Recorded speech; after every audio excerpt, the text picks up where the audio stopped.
Friends, ఈ video కంటే ముందు నేను మన రాజ్యాంగం అనే 5th క్లాస్ వీడియో పోస్ట్ చేశాను ఫ్రెండ్స్. సో అందులో చాలా బేసిక్ ఇన్ఫర్మేషన్ ఉంది, మీకు చాలా యూజ్ అవుతుంది. ఆ వీడియో చూసిన తర్వాత ఇది చూడండి. So Telangana TET and DSC కోసం తయారు చేయబడుతున్న ఈ సోషల్ మెటీరియల్ కేవలం 50 రూపీస్కే మా యాప్లో అవైలబుల్ ఉంది ఫ్రెండ్స్.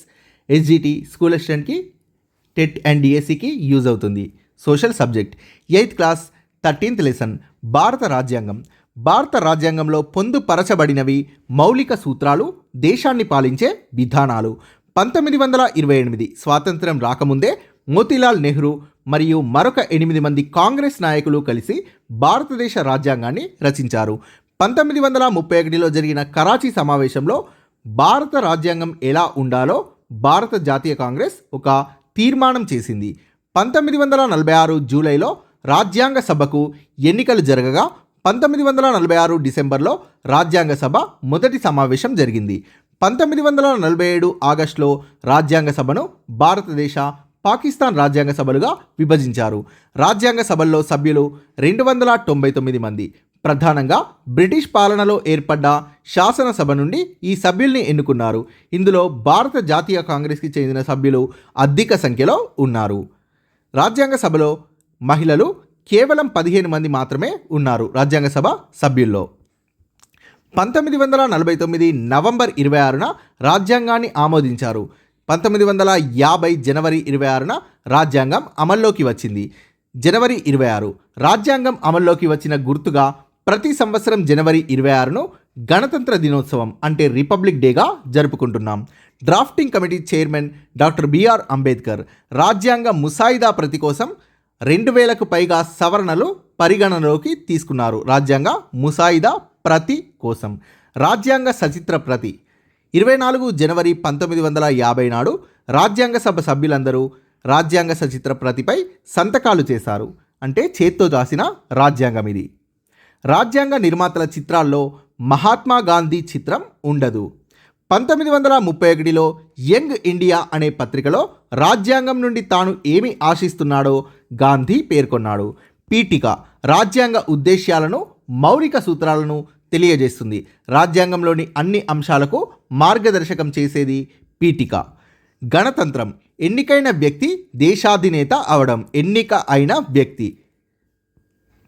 సర్వసత్తాక అంతర్గత, విదేశీ వ్యవహారాలన్నింటిలో నిర్ణయాలు తీసుకోవడానికి, చట్టాలు చేయడానికి భారతదేశానికి పూర్తి హక్కు ఉండటం.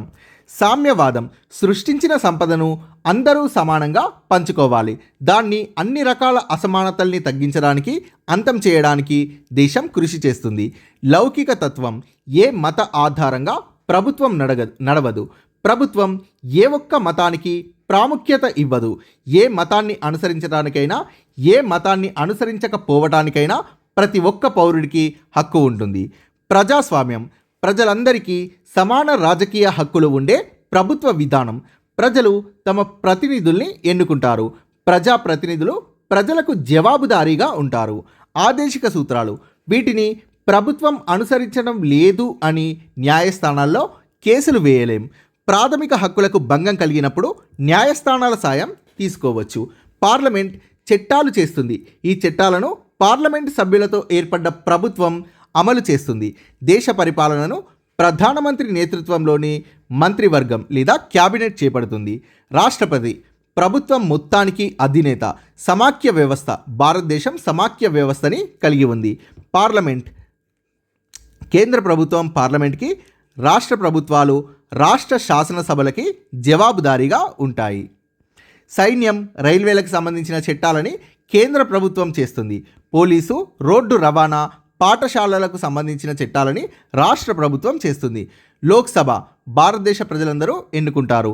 రాజ్యసభ సభ్యుల ఎన్నిక రాష్ట్ర శాసనసభలు ఎన్నుకుంటాయి. రాజ్యాంగం మారుతూ సజీవంగా ఉండే పత్రం. 2013 వరకు చేసిన రాజ్యాంగ సవరణలు 99. డాక్టర్ రాజేంద్ర ప్రసాద్ రాజ్యాంగ సభ అధ్యక్షులు. Doctor B R Ambedkar drafting committee chairman. Controller and auditor general ప్రభుత్వాల ఖర్చుని పర్యవేక్షిస్తాడు. 3 అంచెల్లో ప్రజాస్వామ్యం.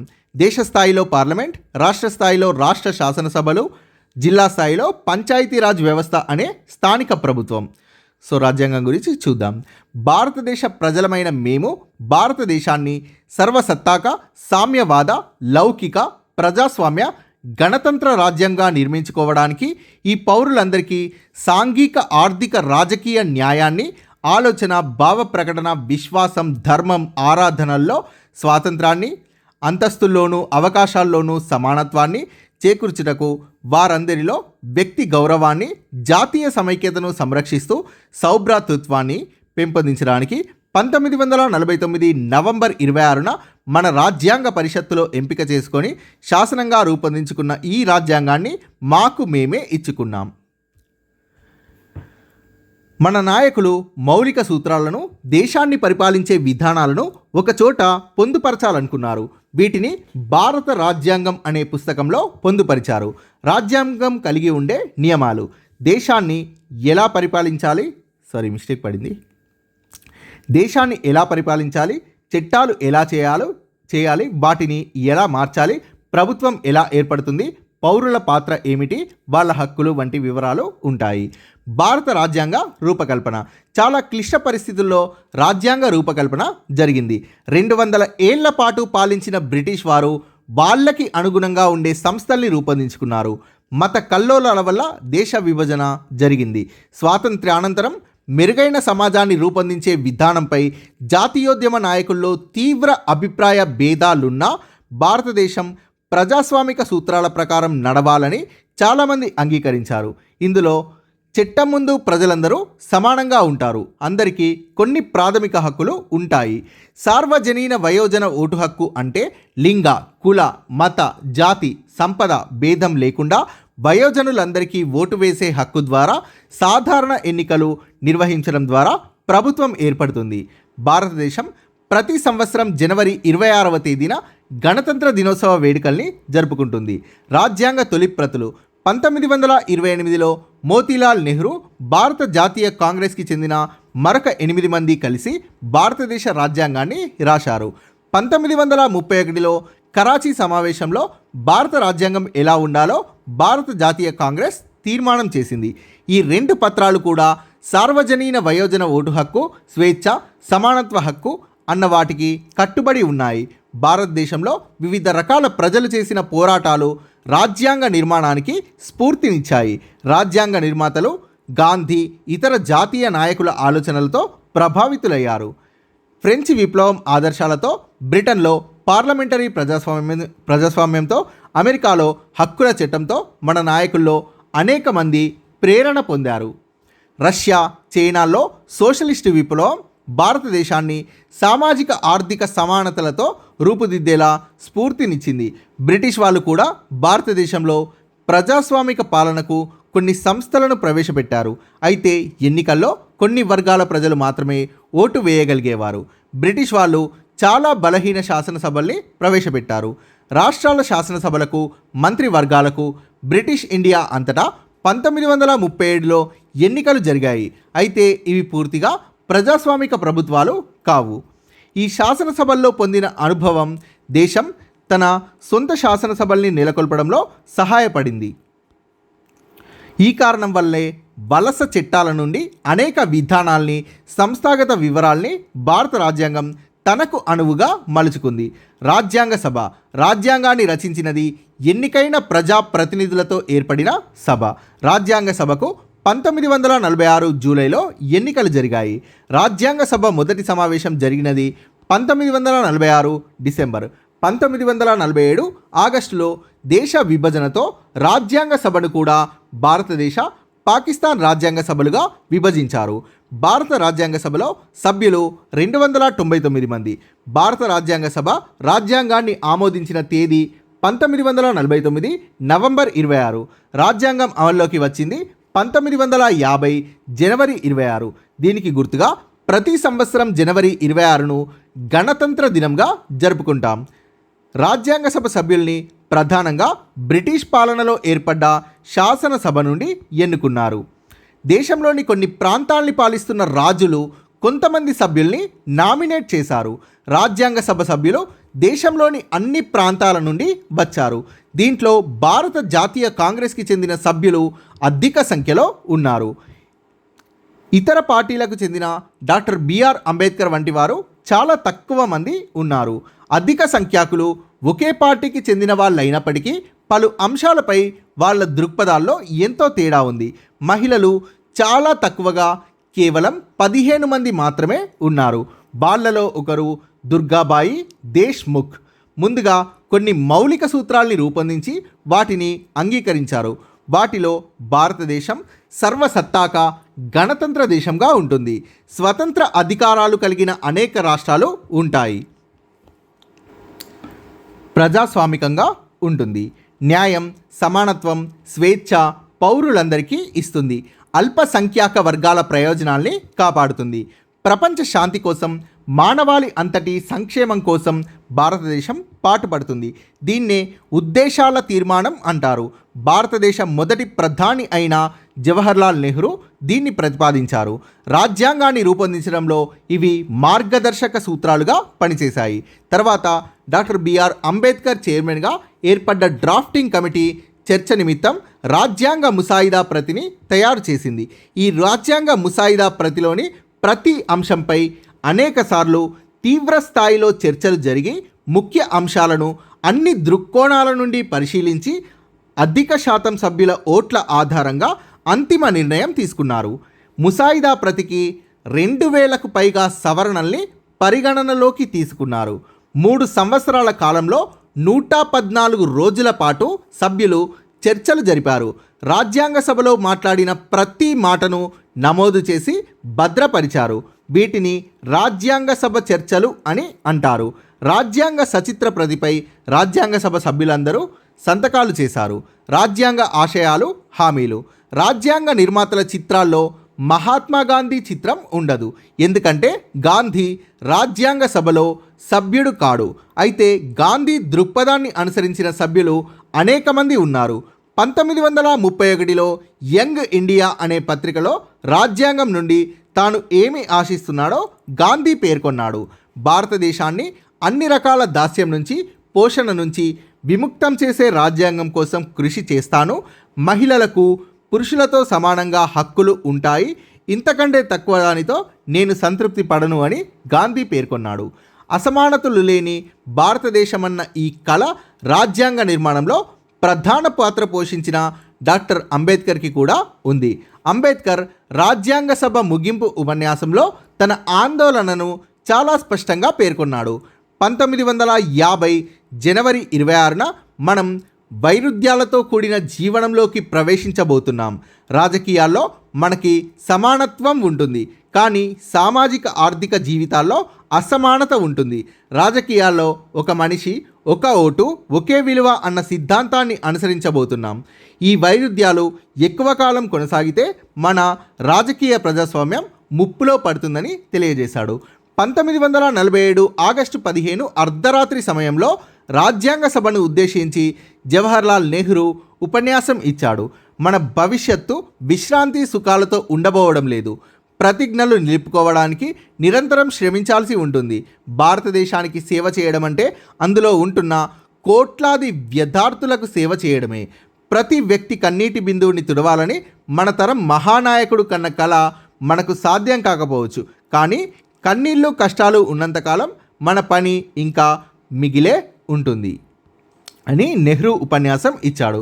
రాజ్యాంగ పీఠిక స్వాతంత్ర్య పోరాటానికి స్ఫూర్తినిచ్చి మార్గదర్శకంగా నిలిచిన విలువలే భారతదేశ ప్రజాస్వామ్యానికి పునాది.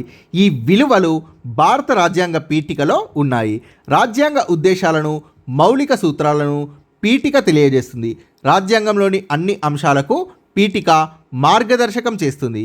భారతదేశ ప్రజలమైన మేము భారతదేశాన్ని గణతంత్రంగా ఏర్పాటు చేయడానికి తీర్మానించి దేశ ప్రజలందరికీ న్యాయం, స్వేచ్ఛ, సమానత, సౌభ్రాతృత్వం ఇస్తూ మాకు మేము ఈ రాజ్యాంగాన్ని ఇచ్చుకుంటున్నాం. సో భారతదేశ ప్రజలమైన మేము అంటే ఈ రాజ్యాంగాన్ని ప్రజలు తమ ప్రతినిధుల ద్వారా రాసి చట్టంగా చేశారు. మన గణతంత్రపు ప్రజాస్వామిక స్వభావాన్ని ఇది చాటి చెబుతుంది. గణతంత్రం ఎన్నికైన వ్యక్తి దేశాధినేత అవుతాడు. వారసత్వంగా అధికారం రాదు. సర్వసత్తాక అంతర్గత విదేశీ వ్యవహారాలన్నింటిలో నిర్ణయాలు తీసుకోవడానికి చట్టాలు చేయడానికి భారతదేశానికి పూర్తి హక్కు ఉంటుంది. బయటి శక్తులు భారతదేశానికి చట్టాలు రూపొందించలేవు. సామ్యవాదం తమ పని ద్వారా ప్రజలందరూ సంపదని సృష్టిస్తారు. దాన్ని అందరూ సమానంగా పంచుకోవాలి. అన్ని రకాల అసమానతల్ని తగ్గించడానికి, అంతం చేయడానికి దేశం కృషి చేస్తుంది. లౌకిక తత్వం ఏ మత ఆధారంగా ప్రభుత్వం నడవదు. ఏ మతాన్ని అనుసరించడానికైనా, ఏ మతాన్ని అనుసరించకపోవడానికైనా ప్రతి ఒక్క పౌరుడికి హక్కు ఉంటుంది. ప్రభుత్వం ఏ ఒక్క మతానికి ప్రాముఖ్యత ఇవ్వదు. ప్రజాస్వామ్యం ఇది ప్రజలందరికీ సమాన రాజకీయ హక్కులు ఉండే ప్రభుత్వ విధానం. చట్టాలు చేయడానికి, ప్రభుత్వాన్ని నడపడానికి ప్రజలు తమ ప్రతినిధుల్ని ఎన్నుకుంటారు. ప్రజాప్రతినిధులు ప్రజలకు జవాబుదారీగా ఉంటారు. న్యాయం ప్రతి పౌరుడికి ఏం చెందాలి అనేది నిర్ణయించడంలో వాళ్ళ పుట్టుక అంటే కులం, జాతి, మతం, లింగం, నమ్మకాలు అంటే మత, రాజకీయ వంటివి, సంపద ధనిక, పేద, హోదాల్ని బట్టి వివక్షత చూపించరు. అయితే చారిత్రకంగా అన్యాయానికి గురైన ప్రజల రక్షణకు ప్రభుత్వం ప్రత్యేక చర్యలు చేపట్టవచ్చు. కుల, లింగ, మత వివక్షత కారణంగా అన్యాయానికి గురైన ప్రజల రక్షణకు ప్రభుత్వం ప్రత్యేక చర్యలు చేపట్టవచ్చు. సమానత్వం మన రాజ్యాంగం అన్ని అంశాలలో సమానతను ఇవ్వడం లేదు, కానీ అందరికీ ఒకే హోదా ఉండేలా చూస్తుంది. దీని అర్థం ప్రతి ఒక్కరికి ఒకే చట్టాలు వర్తిస్తాయి. అది అవకాశాల్లో సమానత్వానికి హామీ ఇస్తోంది. దీని అర్థం ప్రభుత్వ అవకాశాలన్నీ కులం, మతంతో సంబంధం లేకుండా అందరికీ అందుబాటులో ఉంటాయి. ఒక పదవికి ప్రత్యేక అర్హతలు ఉండాల్సి వస్తే ఆ అర్హతలు కూడా అందరికీ సమానంగా అందుబాటులో ఉండేలా చేస్తారు. స్వేచ్ఛ పౌరులు వాళ్ళు ఆలోచించే దాని మీద, వాళ్ళు అనుసరించే మతం లేక మతాన్నే అనుసరించకపోవడం, తమ భావాలను వ్యక్తపరిచే విధానం లేదా భావాలను చర్యల్లో చేపట్టడం, అందరూ కలిసి సంఘాలు, పార్టీలుగా ఏర్పడడం వంటి స్వేచ్ఛ అందరికీ ఉంటుంది. దేనిపైన కారణాలు లేకుండా నియంత్రణ ఉండదు. సౌభ్రాతృత్వం ప్రజలందరి మధ్య ఐక్యత, సోదర భావాన్ని పెంపొందించాలి. తోటి పౌరులను పరాయివారిగా భావించకుండా, వారిని తక్కువ చేయకుండా ఉండాలి. రాజ్యాంగంలో ఉన్న ఇంకొక విభాగం ప్రభుత్వ విధానానికి ఆదేశిక సూత్రాలు. ఇది భారత ప్రభుత్వం ముందు కొన్ని నిర్దిష్ట కర్తవ్యాల్ని పేర్కొంది. ఉదాహరణకి సార్వజనీన అక్షరాస్యత, విద్య, పర్యావరణ పరిరక్షణ మరియు ఆదాయ అసమానతలు తగ్గించడం. ఈ సూత్రాలు ప్రభుత్వానికి మార్గదర్శకంగా ఉంటాయి. అయితే ప్రభుత్వాలు వీటిని అనుసరించడం లేదు అని అనిపించినప్పుడు న్యాయస్థానంలో కేసులు వేయలేం. ఈ ఆదర్శాలన్నీ ప్రజలకు వర్తింపజేసేందుకు రాజ్యాంగంలో పౌరులందరికీ వర్తించే ప్రాథమిక హక్కులు అనే అధ్యాయం ఉంది. ఆదేశిక సూత్రాల మాదిరి కాకుండా ప్రాథమిక హక్కులు లభించనప్పుడు లేదా వాటికి భంగం కలిగినప్పుడు న్యాయస్థానాల సాయం తీసుకోవచ్చు. ప్రభుత్వ వ్యవస్థలు, విలువలు, ఆదర్శాలకు అనుగుణంగా దేశాన్ని పాలించడానికి రాజ్యాంగం వ్యవస్థాగత ఏర్పాట్లను ప్రస్తావించింది. ఇది పార్లమెంటరీ ప్రభుత్వ విధానాన్ని మనకు ఇచ్చింది. ప్రజాప్రతినిధులతో కూడిన పార్లమెంటు చట్టాలు చేస్తుంది. ఈ చట్టాలను పార్లమెంటు సభ్యులతో ఏర్పడిన ప్రభుత్వం అమలు చేస్తుంది. ఇది పార్లమెంటుకి జవాబుదారీగా ఉంటుంది. దేశ పరిపాలనను ప్రధానమంత్రి నేతృత్వంలోని క్యాబినెట్ చేపడుతుంది. ప్రభుత్వం మొత్తానికి రాష్ట్రపతి అధినేతగా ఉంటాడు. మన దేశం సమాఖ్య వ్యవస్థని కలిగి ఉంది. చిన్న రాష్ట్రాల కలయికతో దేశం ఏర్పడింది. ప్రభుత్వ విధులను కేంద్ర, రాష్ట్ర ప్రభుత్వాల మధ్య విభజించారు. కేంద్ర ప్రభుత్వం పార్లమెంటుకి, రాష్ట్ర ప్రభుత్వాలు రాష్ట్ర శాసనసభలకి జవాబుదారీగా ఉంటాయి. ఉదాహరణకు కేంద్ర ప్రభుత్వం సైన్యం, రైల్వేలకు సంబంధించి చట్టాలు చేసి వాటిని నియంత్రిస్తుంది. రాష్ట్ర ప్రభుత్వాలు పోలీసు, రోడ్డు రవాణా, పాఠశాలలు వంటి వాటికి సంబంధించి చట్టాలు చేస్తాయి. కేంద్ర పార్లమెంట్లో 2 సభలు ఉంటాయి, లోక్సభ, రాజ్యసభ. లోక్సభని భారతదేశ ప్రజలందరూ ఎన్నుకోగా రాజ్యసభ సభ్యులను రాష్ట్ర శాసనసభలు ఎన్నుకుంటాయి. కేంద్ర ప్రభుత్వం చట్టాలు చేయడంలో రాష్ట్రాల పాత్ర కూడా ఉంటుంది. మన దేశంలో ప్రజాస్వామ్యం 3 అంచెల్లో ఉంది. దేశ స్థాయిలో పార్లమెంట్, రాష్ట్రాల స్థాయిలో రాష్ట్ర శాసనసభ్యులు, జిల్లా స్థాయిలో పంచాయతీరాజ్ వ్యవస్థ అనే స్థానిక ప్రభుత్వం. దేశ వ్యవహారాల్లో ప్రజలు పాల్గొనడానికి అత్యధిక అవకాశాలు కల్పించడానికి ఈ విధానాన్ని రూపొందించారు. రాజ్యాంగాన్ని సంరక్షించడానికి కొన్ని స్వతంత్ర సంస్థల్ని కూడా రాజ్యాంగం పొందుపరిచింది. న్యాయ వ్యవస్థ అంటే న్యాయస్థానాలు, కంట్రోలర్ అండ్ ఆడిటర్ జనరల్ ప్రభుత్వాల ఖర్చుని పర్యవేక్షిస్తాడు. ఎన్నికల సంఘం స్వేచ్ఛగా ఎన్నికల్ని నిర్వహిస్తుంది. ఇవి ప్రభుత్వంతో సంబంధం లేకుండా స్వతంత్రంగా పనిచేస్తూ రాష్ట్రపతికి నేరుగా నివేదించాలి. అంతిమంగా రాజ్యాంగం అనేది మారుతూ సజీవంగా ఉండే పత్రం. రాజ్యాంగ రూపకర్తలు అది సమాజంలో మార్పులకు, ప్రజల కోరికలకు అనుగుణంగా ఉండాలని భావించి ఎప్పటికప్పుడు దాంట్లో మార్పులు చేయడానికి వీలు కల్పించారు. ఈ మార్పులను రాజ్యాంగ సవరణలు అంటారు. రాజ్యాంగాన్ని మార్చడానికి విధి విధానాల్ని రాజ్యాంగంలోనే పొందుపరిచారు. 2013 వరకు భారత రాజ్యాంగానికి చేసిన సవరణలు 99. రాజ్యాంగ సభ అధ్యక్షులు డాక్టర్ రాజేంద్ర ప్రసాద్ కాగా drafting committee chairman doctor B R Ambedkar. So స్వాతంత్ర్యానంతరం ఏర్పడ్డ మంత్రివర్గంలో ఆహార వ్యవసాయ మంత్రి జయరాం దాస్ దౌలత్ రామ్, ఇతడు 2వ వ్యవసాయ మంత్రి. ఆరోగ్య మంత్రి రాజ్ కుమార్ అమృత్ కౌర్, ఆర్థిక మంత్రి డాక్టర్ జాన్ మథాయ్, ఉప ప్రధాని సర్దార్ వల్లభాయ్ పటేల్, కార్మిక మంత్రి జగ్జీవన్ రామ్. రాజేంద్ర ప్రసాద్ తర్వాత జయరాం దాస్ దౌలత్ రామ్ ఆహార వ్యవసాయ మంత్రి అయ్యారు. Thank you friends. Please subscribe this channel.